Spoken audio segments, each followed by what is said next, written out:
साधु संगत जी बड़े प्यार और सत्कार से बोलिए धन निरंकार जी। सभी के पावन पवित्र चरणों में कोटिन कोटिन बार दास की तरफ से धन निरंकार प्रवान करिएगा। सतगुरु माता सुदीक्षा शविंदर हरदेव जी महाराज की जय।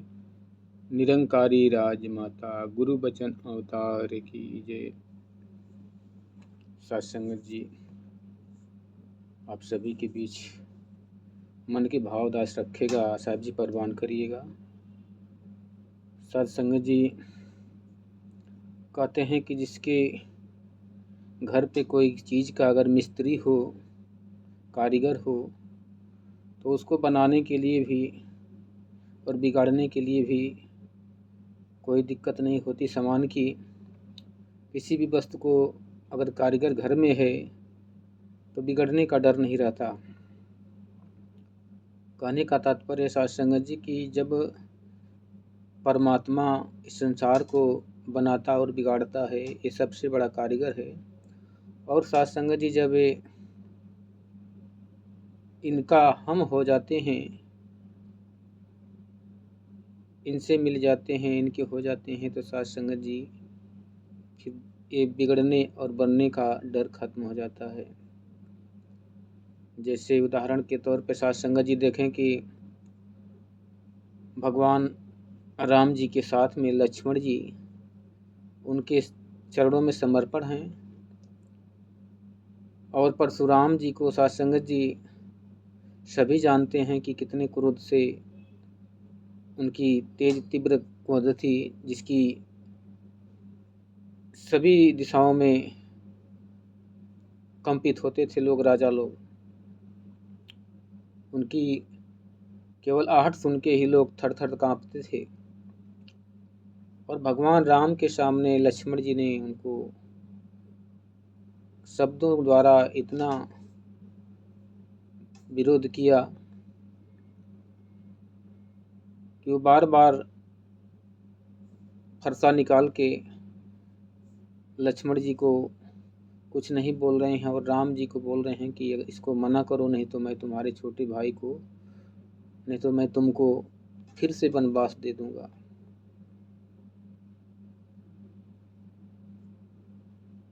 सत्संगत जी कहने का तात्पर्य है कि लोग कहते हैं कि जब चंद्रमा सीधा होता है तो उस पर ग्रहण लगता है। भगवान रामचंद्र जी भी यही बात परशुराम जी को बताते हैं कि भाई जब मेरा आपसे विरुद्ध कर रहा है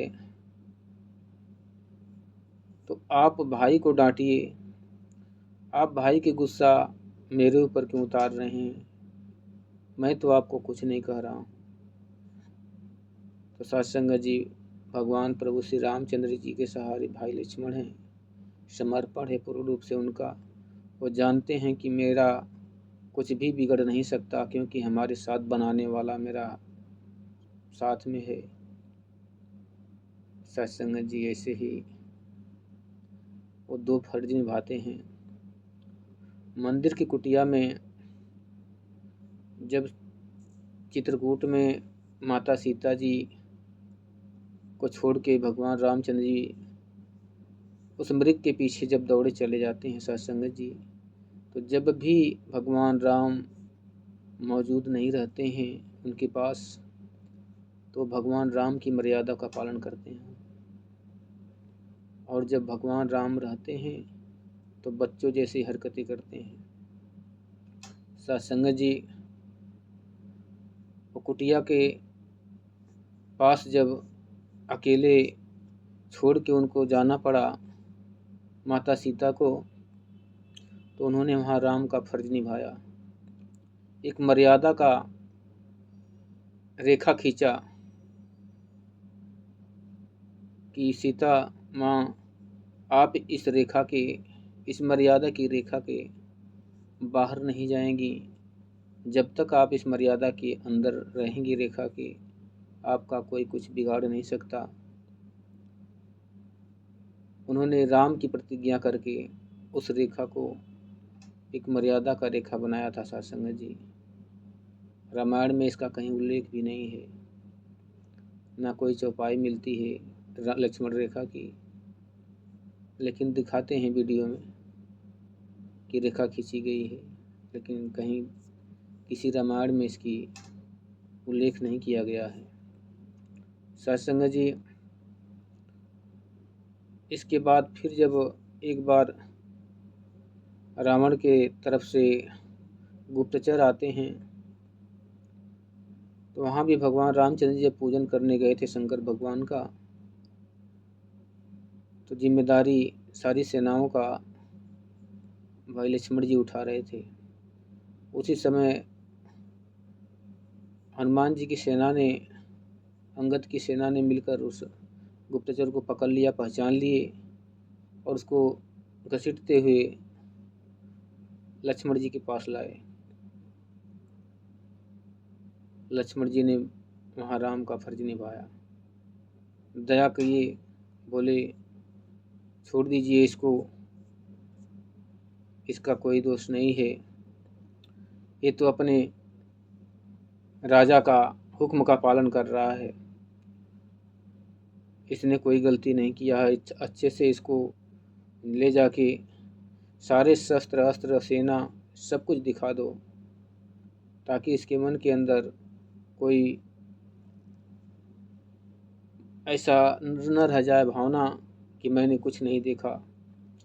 और उनके कहने पर सभी वानर सेना ने उनको आदर सम्मान के साथ ले जाके सारी शस्त्रालय जो भी उनकी व्यवस्थाएं थी सब कुछ घुमा के अच्छा से दिखाए। उनकी दया पर वो गुप्तचर दंडवत प्रणाम करता है, नतमस्तक हो जाता है। सत्संग जी, जहाँ दया उपकार है वहाँ प्रभु परमात्मा विराजमान रहता है।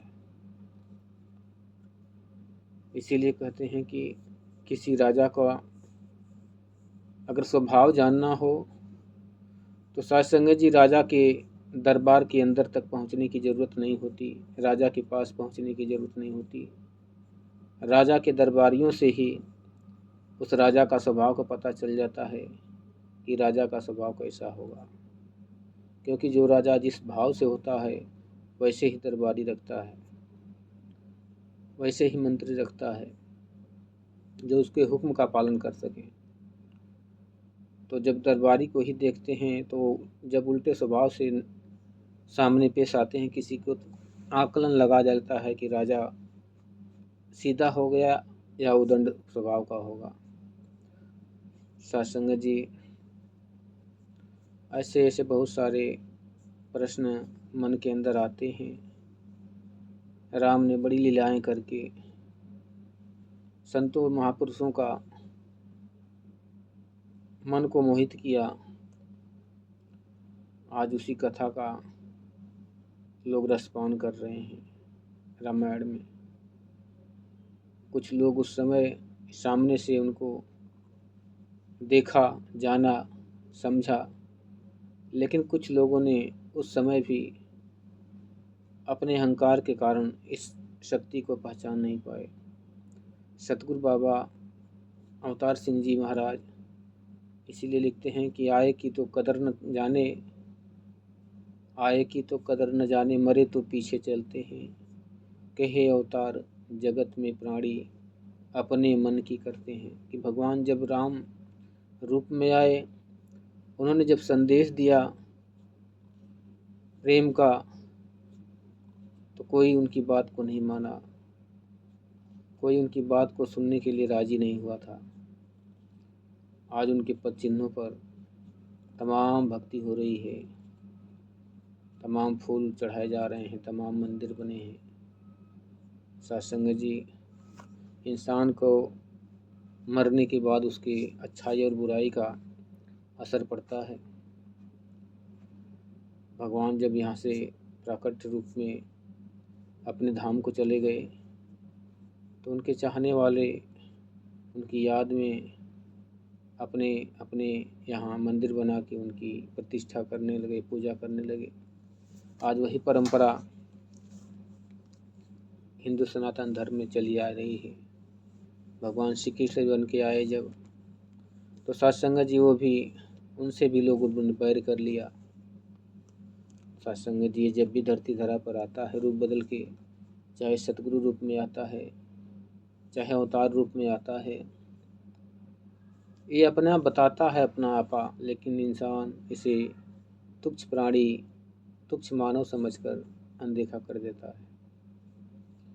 क्योंकि जो इंसान के अंदर अपनी ताकत होती है, अपना घमंड होता है, अपना अहंकार, अपना ज्ञान होता है, वो दूसरे को समझना बड़ा मुश्किल होता है। जो इंसान सत्संग जी सामने वाले को समझने की कोशिश कर रहे हैं, उसके भी मन के भाव को जानने की कोशिश कर रहे हैं सत्संग जी, ऐसे संत महात्मा बड़े ही कम मिलते हैं। तो सत्संग जी दास साहब पर लंबी वीडियो हो जाएगी, तो दास साहब जी से क्षमा चाहते हुए सभी के पावन पवित्र चरणों में प्यार भरा धन्यवाद जी।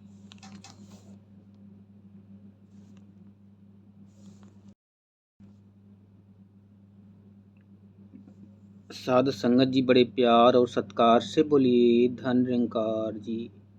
सभी के पावन पवित्र चरणों में कोटिन कोटिन बार दास की तरफ से धन निरंकार प्रवान करिएगा। सतगुरु माता सुदीक्षा शबिंदर हरदेव जी महाराज की जय। निरंकारी राज माता गुरु बचन अवतार की जय। सत्संग जी आप सभी के बीच मन के भाव दास रखेगा, साहब जी परवान करिएगा।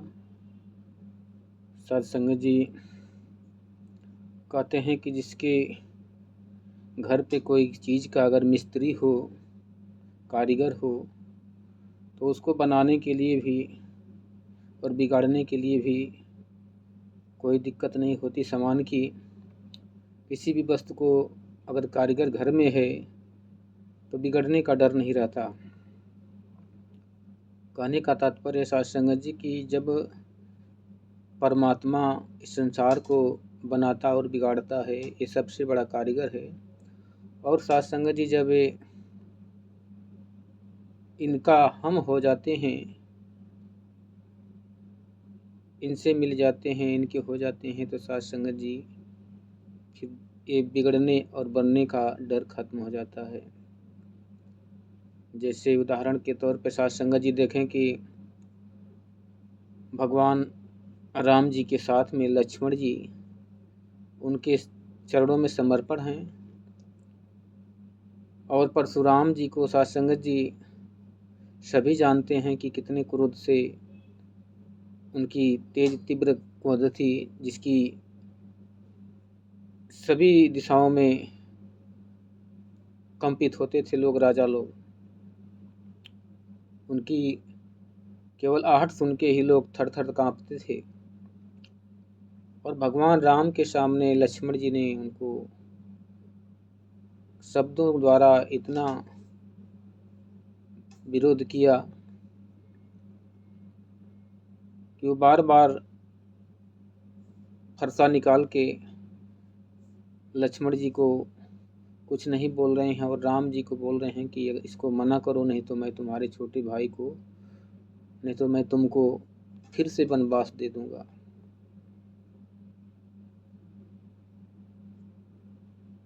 सत्संग जी कहने का तात्पर्य है कि लोग कहते हैं कि जब चंद्रमा सीधा होता है तो उस पर ग्रहण लगता है। भगवान रामचंद्र जी भी यही बात परशुराम जी को बताते हैं कि भाई जब मेरा आपसे विरुद्ध कर रहा है तो आप भाई को डांटिए, आप भाई के गुस्सा मेरे ऊपर क्यों उतार रहे हैं, मैं तो आपको कुछ नहीं कह रहा हूँ। तो सत्संग जी भगवान प्रभु श्री रामचंद्र जी के सहारे भाई लक्ष्मण हैं, समर्पण है पूर्ण रूप से उनका। वो जानते हैं कि मेरा कुछ भी बिगड़ नहीं सकता, क्योंकि हमारे साथ बनाने वाला मेरा साथ में है। सत्संग जी ऐसे ही वो दो फर्ज निभाते हैं।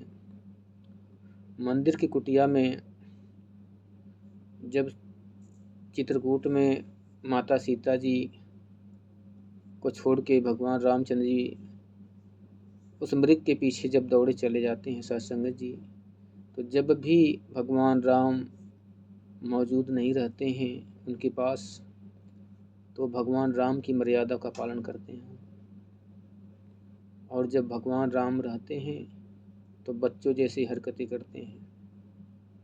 सत्संगत जी, वो कुटिया के पास जब अकेले छोड़ के उनको जाना पड़ा माता सीता को, तो उन्होंने वहाँ राम का फर्ज निभाया, एक मर्यादा का रेखा खींचा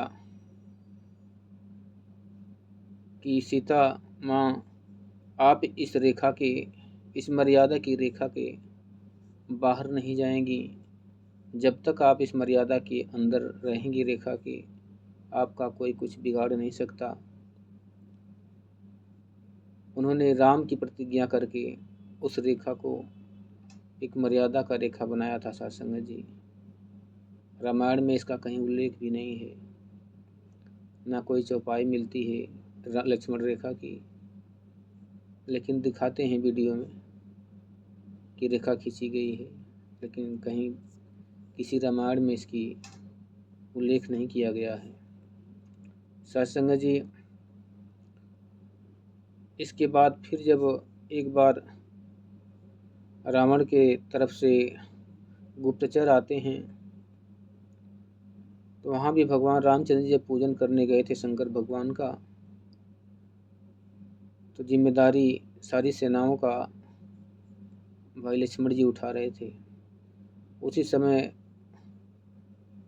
हनुमान जी की सेना ने, अंगद की सेना ने मिलकर उस गुप्तचर को पकड़ लिया, पहचान लिए, और उसको घसीटते हुए लक्ष्मण जी के पास लाए। लक्ष्मण जी ने वहाँ राम का फर्ज निभाया, दया किए, बोले छोड़ दीजिए इसको, इसका कोई दोष नहीं है, ये तो अपने राजा का हुक्म का पालन कर रहा है, इसने कोई गलती नहीं किया है। अच्छे से इसको ले जाके सारे शस्त्र अस्त्र सेना सब कुछ दिखा दो, ताकि इसके मन के अंदर कोई ऐसा न रह जाए भावना कि मैंने कुछ नहीं देखा। और उनके कहने पर सभी वानर सेना ने उनको आदर सम्मान के साथ ले जाके सारी शस्त्रालय, जो भी उनकी व्यवस्थाएं थी, सब कुछ घुमा के अच्छा से दिखाए। उनकी दया पर वो गुप्तचर दंडवत प्रणाम करता है, नतमस्तक हो जाता है। सत्संगत जी, जहाँ दया उपकार है वहाँ प्रभु परमात्मा विराजमान रहता है। इसीलिए कहते हैं कि किसी राजा का अगर स्वभाव जानना हो तो सत्संगत जी राजा के दरबार के अंदर तक पहुँचने की ज़रूरत नहीं होती, राजा के पास पहुँचने की ज़रूरत नहीं होती। राजा के दरबारियों से ही उस राजा का स्वभाव का पता चल जाता है कि राजा का स्वभाव कैसा होगा, क्योंकि जो राजा जिस भाव से होता है वैसे ही दरबारी रखता है, वैसे ही मंत्री रखता है जो उसके हुक्म का पालन कर सके। तो जब दरबारी को ही देखते हैं, तो जब उल्टे स्वभाव से सामने पेश आते हैं किसी को, तो आकलन लगा जाता है कि राजा सीधा हो गया या उदंड स्वभाव का होगा। सत्संगत जी, ऐसे ऐसे बहुत सारे प्रश्न मन के अंदर आते हैं। राम ने बड़ी लीलाएं करके संतों महापुरुषों का मन को मोहित किया। आज उसी कथा का लोग रसपान कर रहे हैं रामायण में। कुछ लोग उस समय सामने से उनको देखा, जाना, समझा, लेकिन कुछ लोगों ने उस समय भी अपने अहंकार के कारण इस शक्ति को पहचान नहीं पाए। सतगुरु बाबा अवतार सिंह जी महाराज इसीलिए लिखते हैं कि आए की तो कदर न जाने, आए की तो कदर न जाने, मरे तो पीछे चलते हैं। कहे अवतार जगत में प्राणी, अपने मन की करते हैं। कि भगवान जब राम रूप में आए, उन्होंने जब संदेश दिया प्रेम का, तो कोई उनकी बात को नहीं माना, कोई उनकी बात को सुनने के लिए राजी नहीं हुआ था। आज उनके पद चिन्हों पर तमाम भक्ति हो रही है, तमाम फूल चढ़ाए जा रहे हैं, तमाम मंदिर बने हैं। सत्संग जी, इंसान को मरने के बाद उसकी अच्छाई और बुराई का असर पड़ता है। भगवान जब यहाँ से प्राकट्य रूप में अपने धाम को चले गए, तो उनके चाहने वाले उनकी याद में अपने अपने यहाँ मंदिर बना के उनकी प्रतिष्ठा करने लगे, पूजा करने लगे। आज वही परंपरा हिंदू सनातन धर्म में चली आ रही है। भगवान श्री कृष्ण बन के आए जब, तो सत्संग जी वो भी, उनसे भी लोगों ने बैर कर लिया। सत्संग जी जब भी धरती धरा पर आता है रूप बदल के, चाहे सतगुरु रूप में आता है, चाहे अवतार रूप में आता है, ये अपना बताता है अपना आपा, लेकिन इंसान इसे तुच्छ प्राणी, तुच्छ मानव समझकर अनदेखा कर देता है। क्योंकि जो इंसान के अंदर अपनी ताकत होती है, अपना घमंड होता है, अपना अहंकार, अपना ज्ञान होता है, वो दूसरे को समझना बड़ा मुश्किल होता है। जो इंसान सत्संग जी सामने वाले को समझने की कोशिश कर रहे हैं, उसके भी मन के भाव को जानने की कोशिश कर रहे हैं सत्संग जी, ऐसे संत महात्मा बड़े ही कम मिलते हैं। तो सत्संग जी, दास साहब पर लंबी वीडियो हो जाएगी, तो दास साहब जी से क्षमा चाहते हुए सभी के पावन पवित्र चरणों में प्यार भरा धन्यवाद।